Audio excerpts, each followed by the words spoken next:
नमस्कार, फोकस न्यूजमा स्वागत छ। म डेभिड पाण्डे।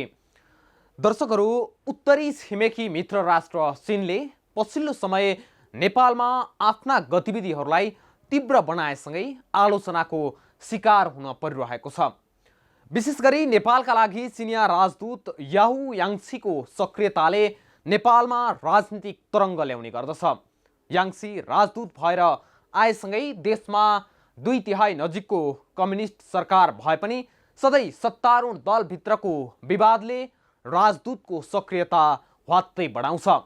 कहिले राष्ट्रपति भवन शीतल निवास, कहिले प्रधानमन्त्री निवास बालुवाटार, कहिले नेकपाका कार्यकारी अध्यक्ष पुष्पकमल दाहालको निवास खुमलटार, कहिले नेकपा वरिष्ठ नेता माधव कुमार नेपालको निवास कोटेश्वर, त कहिले नेकपाका नेता तथा पूर्व प्रधानमन्त्री झलनाथ खनालको निवास डल्लुतिर याङसीको बाक्लै भेटघाट रहन्छ। उनकै सक्रियतामा फुटको सङ्घारमा पुगेको सत्तारूढ दल नेकपा फुटबाट जोगिँदै आइरहेको छ। यसपटक पनि राजदूत याङसीको दौडधुप तीव्र छ, नेकपा नफुटोस् भन्नका लागि। तर राजदूतको यस्तो सक्रियतालाई परराष्ट्र नीति विपरीत भएको भन्दै आरोपहरू लागिरहेका छन्। के नेपालमाथि चिनिया हस्तक्षेप बढेकै हो त?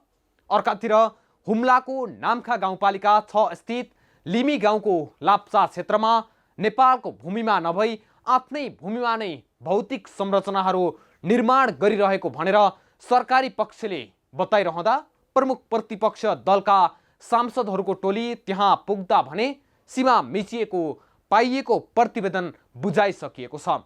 यही हुँदाहुँदै पनि सरकार किन नतमस्तक भएर भूमि मिचिएको छैन भनेर बताइरहेको छ। आजको फोकस न्यूज यही विषयमा केन्द्रित रहनेछ।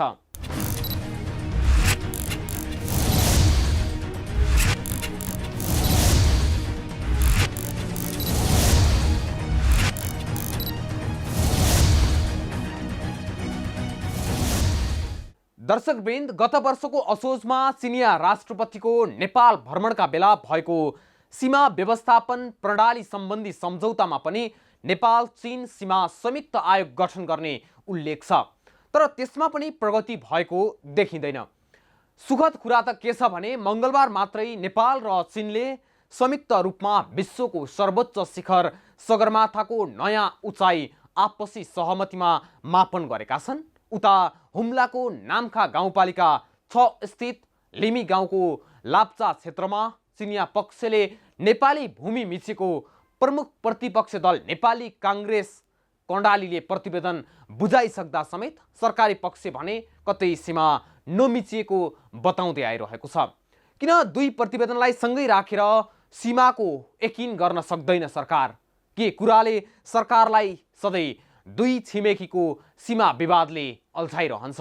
हेरौँ यो रिपोर्ट।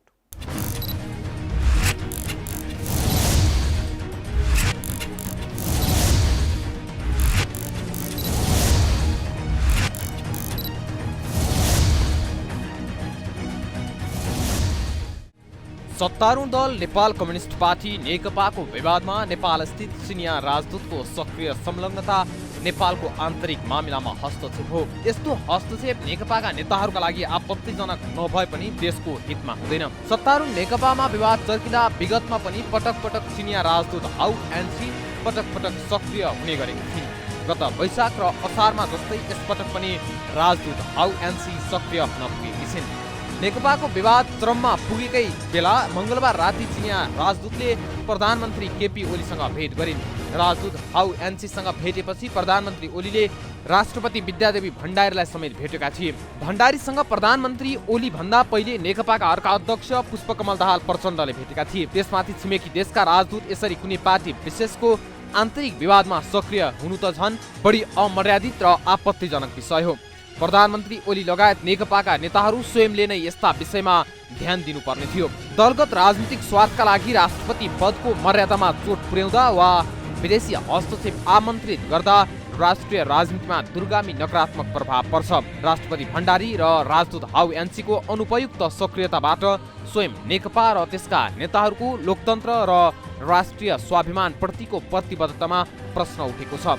नेपाल कम्युनिस्ट पार्टी नेकपाले चिनिया कम्युनिस्ट पार्टीको मेन्टरशिप स्वीकार गर्न सक्छ। कम्युनिस्ट पार्टीहरू बीच यस प्रकारको सम्बन्ध रहि आएको पनि हुन्छ, तर त्यसको अर्थ पार्टीको आन्तरिक विवादमा राजदूत सक्रिय हुनु उचित हुन्छ भन्ने होइन। नेपालका लागि चिनिया राजदूत हाउ यान्सीले जनवादी गणतन्त्र चीनको प्रतिनिधित्व गर्ने हो। राजदूत दुई कम्युनिस्ट पार्टी बीचको सम्पर्क अधिकृत पक्कै होइनन्। छिमेकी मुलुकको आन्तरिक राजनीतिमा यसरी सक्रिय हुने राजदूत यान्सीको शैलीले चीनप्रति नेपाली जनतामा रहेको सद्भाव फलफल्याउन सक्छ। चीनप्रतिको सद्भाव नेपालको आन्तरिक राजनीतिमा हस्तक्षेप नगर्ने चिनिया कूटनीतिक शैलीका कारण कायम रहेको हो। विगतमा भारतीय राजदूतहरूले गरेको गल्ती अहिले चिनियाले दोहोर्याउँदा त्यसको प्रतिफल पनि फरक हुने छैन।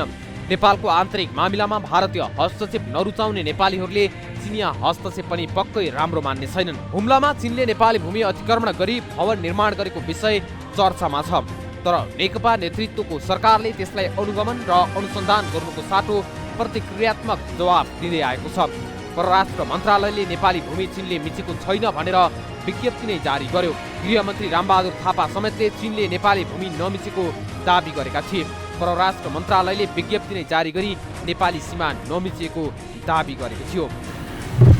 नापी सहितको टिम खडा गरेर त्यो टिमले चाहिँ त्यसको स्थलगत अध्ययन गरेर त्यति बेला बनेका घरहरू चाहिँ नेपाल चीन सीमाभन्दा 1 किलोमिटरभित्र नेपाली चिनिया भूभागमै भएको भनेर त्यति बेला प्रतिवेदन हुनेको स्थिति रहेछ। अहिले त्यही ठाउँमा नै बनाइएको जानकारी प्राप्त भएको छ। यता कर्णाली प्रदेशको प्रमुख प्रतिपक्षी दल नेपाली कांग्रेसका संसदीय दलका नेता जीवन बहादुर साई सहितको टोलीले प्रतिवेदन सार्वजनिक गर्दा समेत सरकार कानमा तेल हालेर बसेको छ। तर कांग्रेसको प्रतिवेदन हेर्दा सीमा मिचिएकै देखिन्छ। यद्यपि सरकार भने दुवै प्रतिवेदन केलाएर अध्ययन गर्नुको सट्टा आफै विवादमा अल्झिरहेको छ।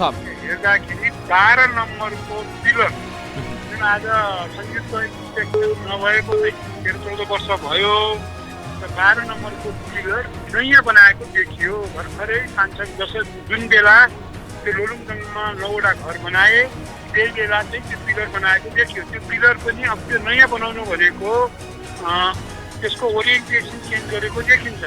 6-1 को पिलरलाई त्यो सिङ्गो नेपालको पिलर हो, त्यसलाई चाहिँ उनीहरूले पार लगाएर त्यो 6-1 को पिलर आफ्नो एरियाभित्र राखेका छन्। त्यसरी नै 5-1 को पिलर तिनले त्यसलाई पनि आफ्नो एरियाभित्र राखेका छन्। अनि ठुलो पहिलाको चाहिँ जङ्गी पिलर भनेर भने त्यो ढलेको छ। अनि 5-2 चाहिँ पनि उनीहरूले पार लगाएर आफूतिर राखेका छन्। यतातिर नेपाल लेखेको छ, उतातिर चीन लेखेको छ। त्यसरी उनीहरूले चाहिँ हाम्रो भूमिलाई मिचेका छन् र उनीहरूले केस मिलाएर हिल्छा भन्ने हाम्रो बजार छ, हाम्रो बजारमा पनि चिनिया टाइम आउँछ। त्यस्तो बेलामा चाहिँ अन्तर्राष्ट्रिय बोर्डरमा उनीहरूले आफ्नो बोर्डरमा मात्रै टाइम फिक्स हुने गर्नुपर्नेमा हाम्रो नारायण लेखको आधासम्म पनि चिनिया समय दिने चाहिँ खालको व्यवस्था चाहिँ उनीहरूले दिलाएका छन्। केही समय अघि गोर्खामा 170 घरधुरी भएको रुई गाउँ चीनले हस्तक्षेप गरी आफ्नोमा गाबेको विषय पनि निकै विवादमा आएको थियो। तर कम्युनिस्ट सरकारका सामु ती सबै सलाए। बाहिर आएका कुरा सबै झुटो साबित भए। कालापानी, लिम्पियाधुरा र लिपुलेकमा सीमा मिचिएको कुरा आएपछि प्रधानमन्त्री आफै अग्रसर भएर प्रतिक्रिया दिन थाले। यतिसम्म कि महामारीको समयमा भोक र रोगले मृत्युवरण गरिरहेका आफ्ना नागरिकको जीवन जोगाउन छाडेर नक्साको विवादमा अल्झिए। अहिले सरकारले जारी गरेको त्यो नक्सा पढ्नबाट रोक लगाइएको छ। नेपाल र चीन बीचको दौत्य सम्बन्धको 65औं वर्ष पुरा भएको अवसरमा चिनिया राजदूत हौ यान्सीले नेपालमा आफ्नो 10 महिनामा चिनिया लगानी सार्वजनिक गर्दा यसले धेरै विषय पुष्टि गरेको छ। यान्सीले चीनले 2018-19 मा 11 करोड 40 लाख अमेरिकी डलर नेपालमा लगानी गरेको सार्वजनिक गरेकी छिन्। 1 अर्ब 20 करोड डलर व्यापार मात्र भएको बताएकी छिन्। चीनले एमसीसीमा पनि गम्भीर चासो देखाएको छ। एमसीसी बारे नेपालले स्वतन्त्र रूपमा निर्णय लिनुपर्छ भन्दै आएका छन्। यता भारतले जस्तै चीनसँगको सीमा विवाद लगायतका विषयहरू सहमति र छलफलबाट टुङ्ग्याउनु आवश्यक रहेको सीमाविदहरू बताउँछन्। सियानमा सन् 2012 मा स्थगित भएको कुरा मिटिङ गरौँ भनेर भनेको छैन, चीनले पनि वार्ता गरेको छैन। अब यो भएको संयन्त्र छ, नेपाल चीन संयुक्त सीमा समिति छ, त्यो समितिलाई चाहिँ एक्टिभेट गरेर यो कुरो पनि त्यहाँ राखेर छिनोफानो गरेर चाहिँ जनमानसलाई त्यसको जानकारी गराउनुपर्छ। चीनसँग झन्डै आधा दर्जन सीमा स्तम्भबारे विवाद छ। सगरमाथाको उचाइको बारेमा मंगलबार मात्रै नेपाल र चीनले नयाँ उचाइ मापन गरेको छ। जसमा भने दुवै पक्षको सहमति रहेको छ। जस अनुसार विश्वको सर्वोच्च शिखर सगरमाथाको अबको उचाइ 8886.86 मिटर मापन गरिएको छ। नेपाल र चीन बीचका थुप्रै सीमा स्तम्भ अझै हराएका छन्। नेपाल र चीन सीमाको लम्बाइ 1414 किलोमिटर छ। पूर्व सिक्किम सीमादेखि पश्चिम लिपुलेखसम्म 69 वटा सीमा स्तम्भ छन्। सन् 2005 मा भएको सर्वेक्षणमा 37, 38 र 62 नम्बरको सीमा स्तम्भ भेटिएको थिएन। 37 र 38 नम्बरको सीमा स्तम्भ गोर्खाको तोम खोलामा पर्छ। त्यहाँ त सन् 1978 मा सीमाङ्कन हुँदादेखि नै सीमा स्तम्भ भेटिएको छैन। सोलुखुम्बुको नाम्पा भन्ज्याङमा रहेको 62 नम्बरको सीमा स्तम्भ पनि छैन। सबैभन्दा ठुलो समस्या सगरमाथाको 57 नम्बरको सीमा स्तम्भमा छ, जुन स्तम्भ दोलखाको लामाबगर पूर्वपट्टिको कोर्लाङ पारीको टुप्पोमा हुनुपर्नेमा पहाडको फेदमा छ। त्यहाँ त्यो सीमा स्तम्भ कसरी पुग्यो? नेपालमा राष्ट्रियता र राष्ट्रिय स्वाधीनताको कुरा जसरी उठ्ने गरेको छ त्यो सिर्फ भारतको विरुद्धमा मात्रै उठ्ने गरेको छ, जबकि नेपाली राष्ट्रियताको खतरा थुप्रै शक्ति राष्ट्रहरूबाट छ। राष्ट्रहितलाई केन्द्रमा राखेर आवाज उठाउने गरिन्छ। उनीहरूले लिपुलेख सम्झौता गर्दा राष्ट्रवादी हुने, तर हामीले गर्दा राष्ट्रघाती हुने। यो शक्ति केन्द्रहरूको दलाली प्रवृत्ति हो। लिपुलेख नेपाललाई नसोधी चीनले भारतसँग एक खालको सम्झौता गर्यो। उनीहरू नेपालको हितभन्दा आफ्नै हितमा नेपाललाई प्रयोग गर्न चाहन्छन्। अहिले भारत, अमेरिका र चीन बीच त्रिदेशीय वार चलेको छ। त्यसमा चीनले नेपाललाई प्रयोग गर्न खोजेको छ। हाम्रा लागि लिपुलेख, लिम्पियाधुरा र कालापानी सामरिक रूपमा महत्त्वपूर्ण भूमि हुन्। त्यसमा छिमेकीले आँखा गाडिरहन्छन्। अमेरिकाले पनि चीनको विरुद्ध नेपाललाई प्रयोग गर्न चाहन्छ। एमसीसीको लडाईँ पनि त्यसैसँग जोडिएको छ। चीनले पनि नेपालमा रहँदै आएको भारतीय प्रभाव तोडेर त्यसको विरुद्धमा नेपाललाई प्रयोग गर्न चाहेको देखिन्छ। सबैले आफ्नो विरोधी शक्तिका विरुद्ध नेपाललाई प्रयोग गर्न चाहन्छन्। यसरी छिमेकीको मिजा प्रवृत्तिले नेपाली भूमि साँगुरो हुँदै गएको छ। भारतसँग सीमाबारे जसरी नेपालले प्रतिक्रिया दिने गरेको छ, चीनले मिचेको नेपाली भूमि प्राप्त गर्न पनि त्यही व्यवहार देखाउन सक्नुपर्छ। नेपालका लागि योभन्दा घातक अरू के हुन सक्छ? नागरिकले नै आफ्नो भूमि मिचेको दाबी गर्दा सरकार त्यसलाई ढाकछोप गर्न खोज्छ भने नियत के हो? सरकार हस्तक्षेपका विरुद्ध किन अगाडि देखिँदैन? छिमेकीसँग सरकारको व्यवहार किन फरक छ? चीनले मिचेको भूमि फिर्ता ल्याउन आजदेखि पहल कदमी थालौँ। चिनिया एजेन्डामा होइन, चिनियालाई हाम्रो एजेन्डामा ल्याउन जरुरी छ।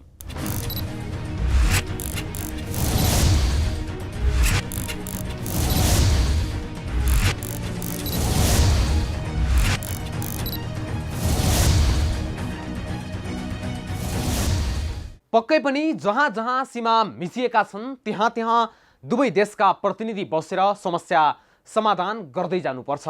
हाल नेपाल र चीनको सीमा स्तम्भ नम्बर 1 रहेको स्थान टिङ्कर भन्ज्याङबाट लिपुलेख भन्ज्याङसम्मको दूरी 3.84 किलोमिटर रहेको छ। नेपाल र चीन दुवै देशका राष्ट्राध्यक्षले यसअघि नै सीमा सन्धिमा हस्ताक्षर गरिसकेका छन्, तर पनि सीमाङ्कनलाई चाहिँ पूर्ण गर्नै पर्छ। अहिलेसम्म नेपाल र चीनको सीमा पूर्ण छैन। त्यसलाई त्रिदेशीय बिन्दुहरू निर्धारण गरेर पश्चिम र पूर्व दुवैतर्फ पूर्ण गरिनुपर्दछ। एउटा स्वतन्त्र देशमाथि कसैले पनि सानो भनेर हेप्ने र चिड्याउने काम गर्नु उपयुक्त हुँदैन र गर्नु पनि हुँदैन। चाहे त्यो राजनीतिक हस्तक्षेप होस् या सामाजिक हस्तक्षेप होस् या सीमाकै विषय नै किन नहोस्, यी सबै विषयमा समयमै सोच्न जरुरी देखिन्छ। यो प्रसङ्गसहित उपस्थित हुने नै छौँ एकैछिनको विश्रामपछि।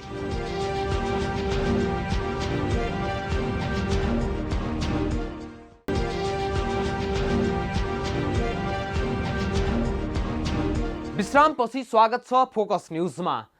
चीनको सीमा क्षेत्र जोडिएका कुन कुन स्थानमा भूमि मिचिएको छ त? त्यसको एकिन तथ्याङ्क निकालेर अघि बढ्नै पर्छ।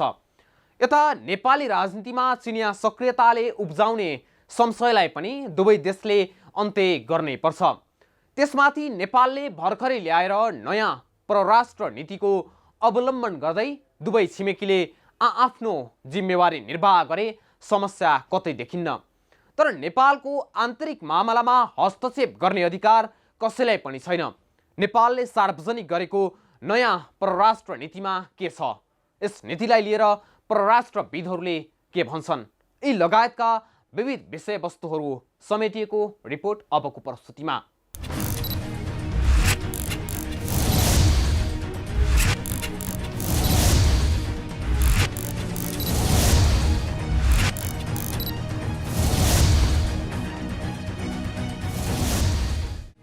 नेपालले पहिलोपटक एकीकृत परराष्ट्र नीति ल्याएको छ। परराष्ट्र मन्त्री प्रदीप गेवालीले आइतबार मन्त्रालयमा आयोजित पत्रकार सम्मेलनमा परराष्ट्र नीति सार्वजनिक गर्दै लामो प्रयासपछि परराष्ट्र नीति बनाइएको र यसले आगामी दिनमा द्विपक्षीय र बहुपक्षीय सम्बन्ध सञ्चालनमा एकरूपता हुने धारणा व्यक्त गरेका थिए। परराष्ट्र मन्त्रालयले तयार पारेको नीतिलाई कार्तिक 4 गते बसेको मन्त्री परिषद बैठकले स्वीकृति गरेको थियो। नयाँ परराष्ट्र नीति बनाउँदा नेपालको संविधान, विभिन्न समयमा बनेका समितिले दिएका सुझाव, गत वर्ष भएको राष्ट्रिय संवाद, राजनीतिक दलका दस्तावेज, विज्ञ अनुसन्धानदाताले दिएका सुझावलाई समेटिएको मन्त्री गेवालीले बताए। हामीसँग चाहिँ अपर्च्युनिटीहरू पनि छन्। जस्तो मुलुकले जुन पोलिटिकल स्टेबिलिटी हासिल गर्यो र संसारमा नेपाल एउटा डेमोक्रेटिक पिसफुल कन्ट्रीको रूपमा जो यसको क्रेडेन्सियल जुन एउटा स्थापित भएको छ, यो हाम्रो निम्ति एउटा अवसर हो। हामीलाई असाध्यै अनि संविधानले पनि प्रष्ट एउटा मार्गदर्शन पनि गरेको छ। आधारभूत राष्ट्रिय हितका प्रश्नमा मोरलेस कन्सेन्सस छ। नेपालको एउटा इमेज एउटा पिसफुल, डेमोक्रेटिक, इन्क्लुसिभ, सोसल जस्टिसमाथि आधारित एउटा चाहिँ स्टेट हो नेपाल भन्ने कुराको रूपमा चाहिँ एउटा नेपालको त्यो इमेज पनि छ। त्यस्तै गरी हाम्रो नेपालको रिलेसन चाहिँ एकदम सन्तुलित छ भन्ने कुरामा पनि विश्वास छ। शान्ति प्रक्रियामा नेपालको योगदान जे छ त्यसप्रति चाहिँ एकदमै ठुलो विश्वास छ। हाम्रो एकदमै त्यसमा हाम्रो सम्मान छ। हामीले एकदमै धेरै देशहरूसँग अबमा मलाई लाग्छ 25वटा देशहरू युएनका मेम्बरहरूसँग हामीले दौत्य सम्बन्ध स्थापित गर्नु बाँकी छ। बाँकी सबै देशहरूसँग हामीले सम्बन्ध स्थापित गरेका छौँ। परराष्ट्र नीतिमा गौतम बुद्ध र पृथ्वीनारायण शाहका विचारलाई आत्मसात गरिएको छ। बुद्धले जहिले पनि शान्ति र अहिंसाका पक्षमा वकालत गर्नुभयो। बुद्ध भूमि हुनुका नाताले हामी पनि संसारभरि शान्ति र अहिंसाका पक्षमा वकालत गर्छौँ। कहीँ विवाद भए त्यसको शान्तिपूर्ण समाधान गर्छौँ र सोही अनुसार अघि बढ्छौँ। पृथ्वीनारायण शाहले भनेको नेपाल दुई ढुङ्गा बीचको तरुल हो भन्ने विचारलाई पनि परराष्ट्र नीतिको मार्गदर्शक मानिएको छ। नेपालले सधैँ बहुलता, विविधता र समानता भएको विश्व हेर्न चाहेको नीतिमा उल्लेख छ।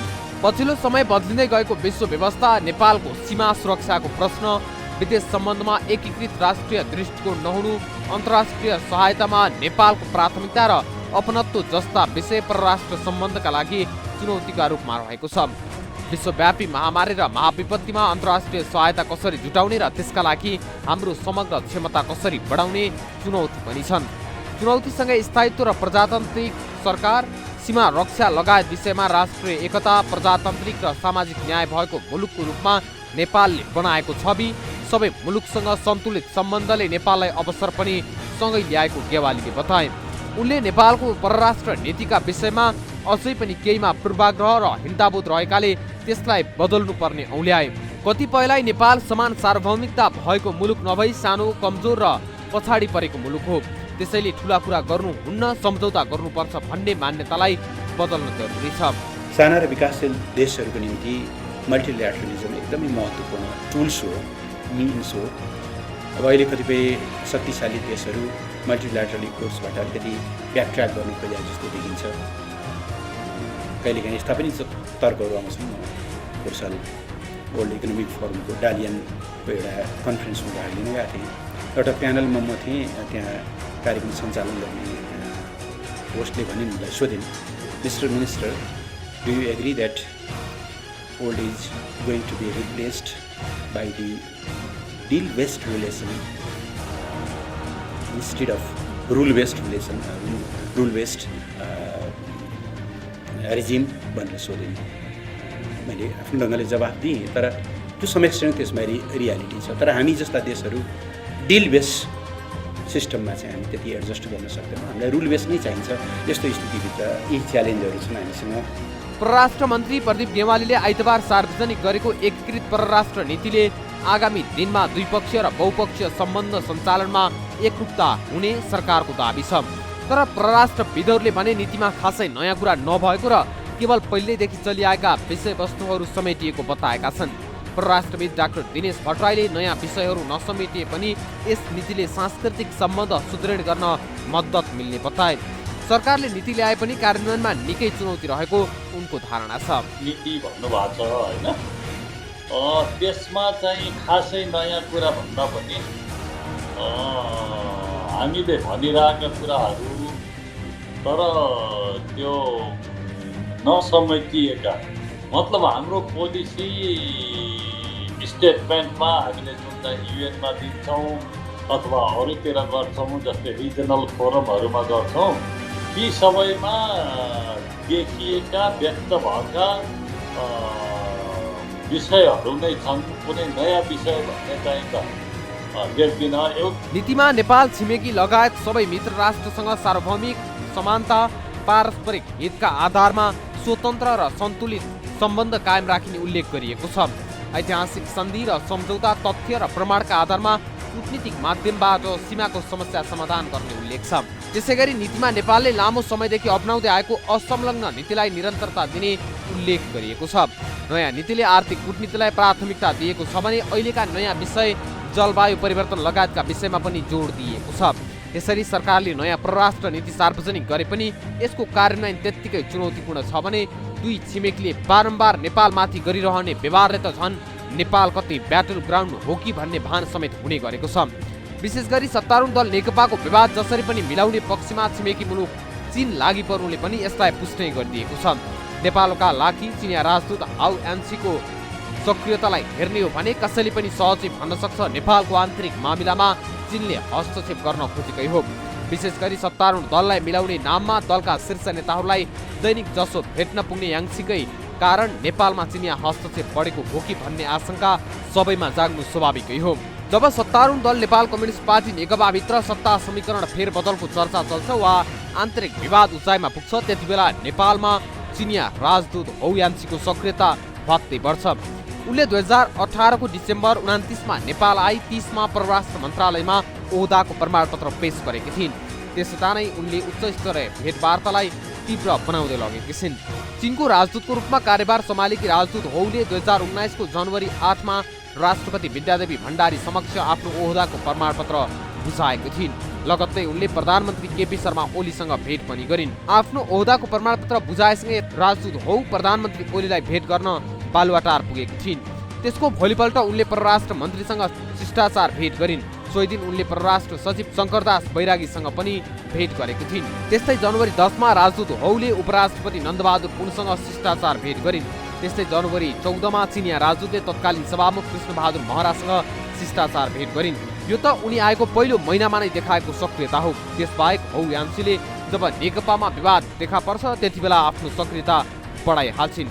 पछिल्लो समय नेकपाको विवाद हुँदा पनि उनले माधव कुमार नेपाल, झलनाथ खनाल, केपी शर्मा ओली, पुष्पकमल दाहाल प्रचण्ड लगायतलाई धेरैजसो झगडाको समयमा नै भेटेकै हुन्थिन्। जब उनले उच्चस्तरीय भेट गर्छिन् तब एकाएक नेकपाको विवाद आफै साम्य हुँदै जान्छ। यसरी निरन्तर नेपाल कम्युनिस्ट पार्टी कुनै पनि हालतमा फुट्नु हुँदैन भनेर नेपालका लागि चिनिया राजदूतले भेटवार्ता सुरु गर्नु, सबैलाई भेटेर मिल्नलाई आग्रह गर्नुलाई परराष्ट्रविदहरू राजनीतिक हस्तक्षेपको रूपमा लिन्छन्। होइन, हामी प्रजातान्त्रिक मुलुक हौ। प्रजातान्त्रिक पार्टीमा चाहिँ वाद विवाद बहस हुन्छ। अब रणनीति पनि थिए, कार्यनीति पनि थिए। तर के भने यो खालि हामी भन्नलाई भन्छौँ, त्यसको अनुगमन, त्यसको कार्यान्वयन, त्यसको पालना चाहिँ अब हामीबाट हुँदैन। अब जस्तै कोड अफ कन्डक्ट एउटा चाहिँ त्यो आचार संहिताको कुरा छ। आचार संहिता अब नेतृत्वले नै चाहिँ अब अनुसरण गर्दैन। अब त्यसको कुरा गर्दा के गर्दा, त्यस कारण यो शब्दको जालमा, यो शब्द जाल मात्रै बिछाएर पनि हुँदैन। अब ठ्याक्क काम गर्न सकोस्। एउटा चाहिँ अब 21औं शताब्दी अनुकूल हुने सुहाउँदो एउटा कम्पिटेन्ट, एउटा चाहिँ प्रोफेसनल फरेन सर्भिस गठन गरेर त्यो काबिल मान्छेहरू राखेर अनि हामी काम सुरु गऱ्यौँ भनेदेखि त्यहाँबाट बल्ल सुधार सुरु हुन्छ। अब भइरहेको प्रजा सेवालाई पनि भत्काउन थालेको यो सरकारले अब यसले के संस्थागत सुदृढीकरण गर्छ भनेर आशा गर्ने जनता छैन। मैले त देख्दैन। यो खालि बोलीको चाहिँ ऊ मात्रै हो, बोलीको प्रकार मात्रै हो। यसले कुनै व्यवहारमा त्यो काम गरेर देखाउला भनेर मलाई लाग्दैन, विश्वास छैन।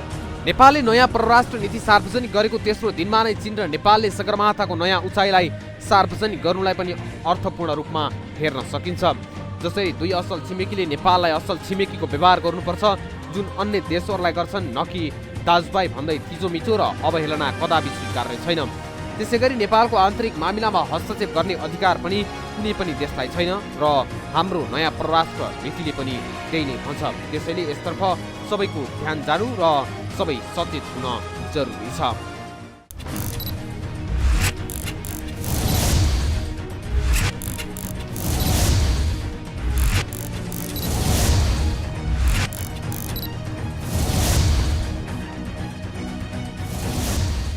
दर्शकवृन्द, असल छिमेकीको नाममा कालापानी, लिपुलेक र लिम्पियाधुरामा अल्झिरहेको विवाद समाधान गराउन पनि चीनसँग नेपालले वार्ता गर्नै पर्छ, किनकि चीन र नेपाल बीचको सीमा क्षेत्रको पहिलो पिल्लर नै लिम्पियाधुरामा रहेको छ।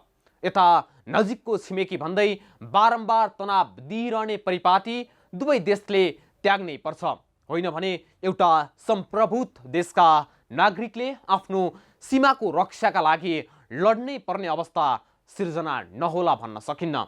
कसैले विषय उठान गरिदिएपछि बोल्नुभन्दा आफ्नो सीमा क्षेत्रको रक्षाका लागि विवादित क्षेत्रमा तत्काल सीमा सुरक्षा बल राखी आफ्नो भूमिको रक्षाका लागि कुनै कन्जुस्याइ गर्नु हुँदैन र सधैँ विवाद आइरहने भारत र चीनका सीमा क्षेत्रको दीर्घकालीन समाधानका लागि वार्ताको पहल गरी स्थायी समाधान निकाल्नु अहिलेको आवश्यकता हो।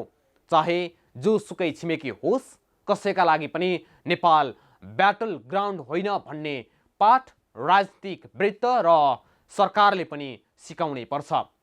हवस् त, आजलाई फोकस न्युज यति नै। अर्को एपिसोडमा नयाँ विषयवस्तुका साथ उपस्थित हुने नै छौँ। तबसम्मका लागि म सहित सम्पूर्ण युनिटलाई बिदा दिनुहोस्। नमस्कार।